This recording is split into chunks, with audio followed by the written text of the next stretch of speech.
करते हुए प्रधानमंत्री नरेंद्र मोदी। तो बेहद महत्वपूर्ण ये दौरा है प्रधानमंत्री नरेंद्र मोदी का। इंतहाई दुख की बात है कि एक मुस्लिम कंट्री बजाय के मस्जिद बनाए, बजाय के मदरसा बनाए जिससे इस्लाम की जो है वो दावत लोगों में फैले, तो वो एक ऐसी जगह, ऐसे मंदिर को जो है ना वो बनाने के लिए सपोर्ट कर रहा है जो कि बिल्कुल गलत रवायत। उधर न्यू जर्सी के अंदर एक बहुत बड़ा मंदिर जो है वो बना रहे हैं, और यही ऑर्गेनाइजेशन है जो इधर बना रही है वही उधर बना रही है, और उसके लिए उन्होंने हजारों, कहते हैं सैकड़ों इंडियंस को लेके गए हैं वहां पे, जो वहां पे वो बना रहे हैं ऑल दैट।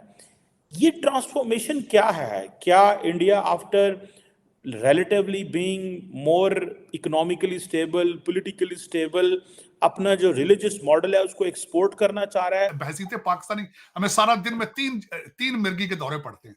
सुबह उठते हैं हम कहते हैं हम अरब हैं, दोपहर को हम गजनवी बन जाते हैं, राती तो ड्रिंक लाके पंजाबी बन जाते हैं, दिन में तीन दौरे पड़ रहे हैं। आइडेंटिटी का पता ही नहीं है कौन। नो इस तरीके से पठानों ने मारा है हमें। क्योंकि दुबई जो है वो एक मुस्लिम कंट्री है, तो मुस्लिम कंट्री होने के नाते उसको ज़्यादा से ज़्यादा ऐसे काम करने चाहिए जिससे पूरी दुनिया में इस्लाम फैले, क्योंकि हमारा कुरान और हमारे जो हदीस है वो इसी चीज़ की हमें तरगीब देता है कि ज़्यादा से ज़्यादा आप इस्लाम को फैलाएं। तो ये तो मेरे ख्याल से गवर्नमेंट को, दुबई की गवर्नमेंट को शर्म आनी चाहिए इस तरह के इक़दाम पे, और हमें एज़ आ पाकिस्तानी और एज़ आ मुस्लिम इस इक़दाम की शदीद मजम्मत करनी चाहिए। कतर की क्या मजाल है कि चैलेंज भारत को करे। मैं उसकी मिसाल देना चाहूंगा आपको, इसी पे चलते हैं आगे। 8 जो हैं जो उनको छोड़ दिया गया है, 7 उनमें से भारत पहुंच चुके हैं, 7। और इस वक्त जो सबसे ज्यादा पॉपुलर जिनको देखा जा रहा है, विनय मोहन क्वत्रा जो के फॉरेन सेक्रेटरी हैं, वो 2 हवालों से बात इस वक्त कर रहे हैं मीडिया के ऊपर। एक तो वो इन 8 जो सेलर्स हैं इनको छोड़ा गया है, और दूसरा इस वक्त यूएई के जो यूएई और कतर का ट्रिप है मोदी साहब का, उसको एक्सप्लेन करने के लिए he is a top trend in the Indian media today. नमस्कार दोस्तों, मेरा नाम अनुज धीमान और आप देख रहे हैं nation Bru. Modi ji UAE पहुंच चुके हैं, बहुत बड़े मंदिर का वहां पर उद्घाटन करेंगे। अब ये खबर सुनने के बाद में पाकिस्तान का मीडिया और पाकिस्तान के लोग रो रहे हैं। तो पहले हम वीडियो देखते हैं, फिर हम बात करेंगे इस टॉपिक को लेकर। इस वीडियो के अंदर जो बातें की गई हैं उसके बारे में। मेरे ख्याल से जो है कि as a Muslim country Dubai की गवर्नमेंट को बिल्कुल ये इक़दाम नहीं करना चाहिए, बल्कि उनको चाहिए कि इस्लाम की तरवीज के लिए ज़्यादा से ज़्यादा अपना हिस्सा डालें, बजाय कि वो हिंदुइज़म या कोई ऐसे मज़हब के जो कि दीन इस्लाम के लिए ख़तरे का बाइस हो या उसको जो है अपना, तो उस हवाले से गवर्नमेंट को इसमें हिस्सा नहीं डालना चाहिए। दूसरे मुल्क में जाके, मुसलमान मुल्क में जाके मंदिर का इफ्तिताह करना, एंड देन सेकंड जो है वो ये बंदे जो छुड़वा लेना है। How do you see these developments particularly for prime minister Modi's politics?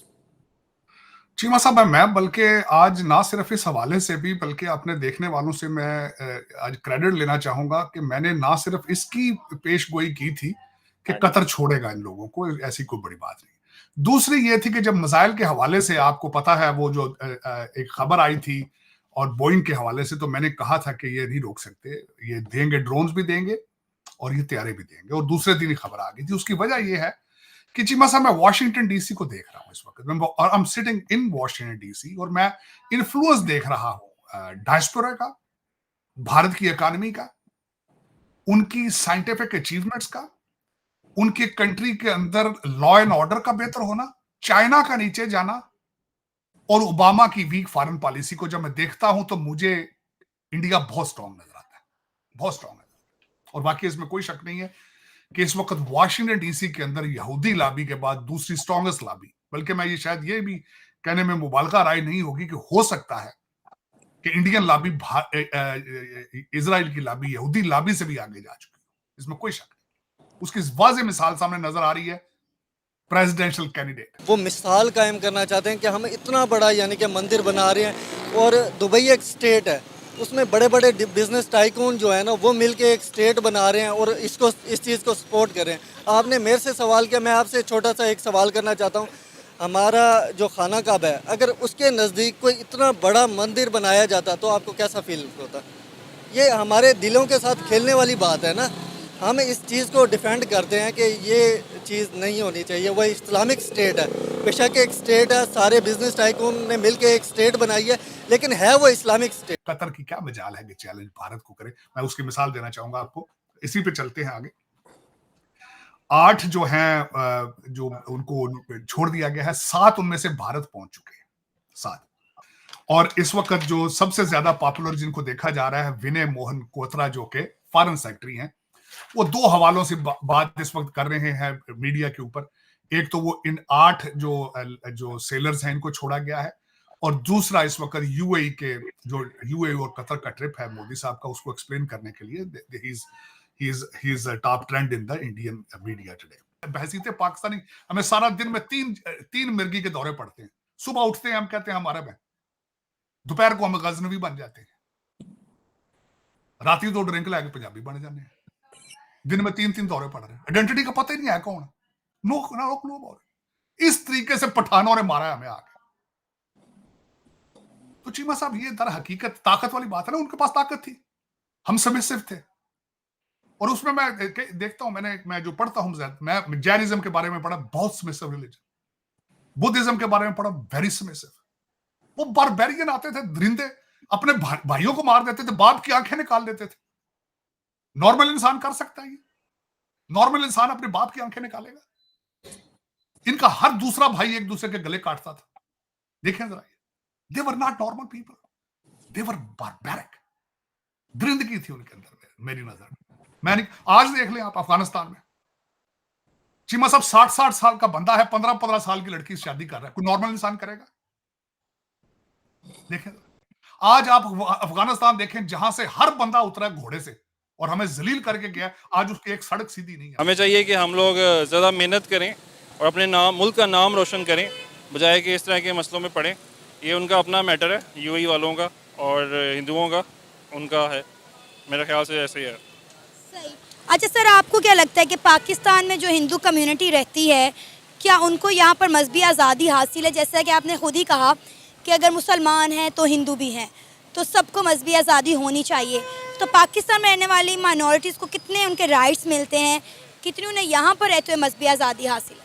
नहीं, पाकिस्तान में ऐसा इतनी ज़्यादा आज़ादी तो वैसे नहीं है।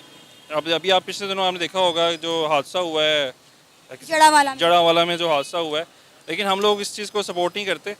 पाकिस्तान में अगर माइनॉरिटीज़ हैं तो हमें चाहिए उनको पूरे हक दें, ताकि पता चल सके कि पूरी दुनिया में कि हम लोग जो हैं बहुत ही अच्छी एक कौम है। दोस्तों, पाकिस्तान के जो कट्टरपंथी लोग हैं, इस वीडियो के अंदर जो कुछ लोग बात कर रहे थे कि वहाँ पर मंदिर नहीं बनना चाहिए, इसी कट्टरता के कारण जो यूएई के किंग हैं, उन्होंने पाकिस्तानियों को बैन कर दिया है। पाकिस्तान के 14 सिटी ऐसे हैं जहां से पाकिस्तानी जो है यूएई के अंदर जा ही नहीं सकते हैं। उसके बाद में भी इन लोगों के दिमाग से पर्दा नहीं हटा है। ये चाहते हैं कि पूरे पाकिस्तान को बैन कर दिया जाए, तभी इनको सुकून मिलेगा। मोदी जी कल वहां पर एक मंदिर का उद्घाटन करेंगे, बहुत बड़ा मंदिर है, यूएई का सबसे बड़ा मंदिर है, और वहां पर जो किंग है वो खुद रिसीव करने के लिए आए हैं एयरपोर्ट के ऊपर। तो इतनी बड़ी बड़ी चीजें हो रही हैं, पाकिस्तानियों को पसंद नहीं आ रही हैं। और जो यूएई प्रशासन है, यूएई के किंग है, उनके जो रिलेशन मोदी जी से हैं बहुत अच्छे हैं। इसी वजह से वहां पर इतना बड़ा मंदिर बन रहा है, और इन लोगों को खराब लग रहा है कि भैया गल्फ कंट्रीज के अंदर मंदिर क्यों बनना। इनको सिर्फ ये याद रहता है कि हमारी मस्जिदें पूरी दुनिया के अंदर बननी चाहिए, लेकिन जैसे ही कोई मंदिर बनाने की बात करता है गल्फ कंट्रीज के अंदर,